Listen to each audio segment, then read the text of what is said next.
Delivery rider hininalang itinakas ang higit sa 165,000 halaga ng koleksyon.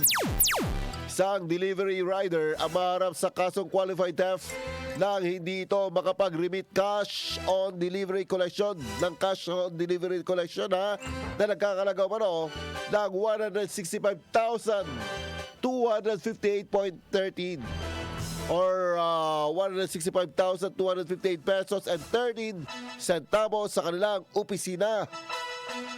Inireklamo ito ng isang courier company sa pamamagitan ni alias Sheila, 26 anyos, ng Tinandog, Atimon, Quezon.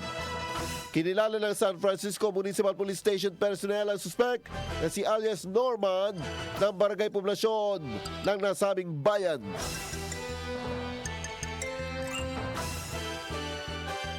Sa inisyal na investigasyon, alas 8:30 ng umaga sa Barangay Kawayan, 1 ng San Francisco, Quezon, ang suspect na empleyado ng nasabing kumpanya ay bigong mag-remit ng kanyang nakolekta at hindi na ito nagpakita, hindi rin matawagan at hindi malaman kung nasa na ito.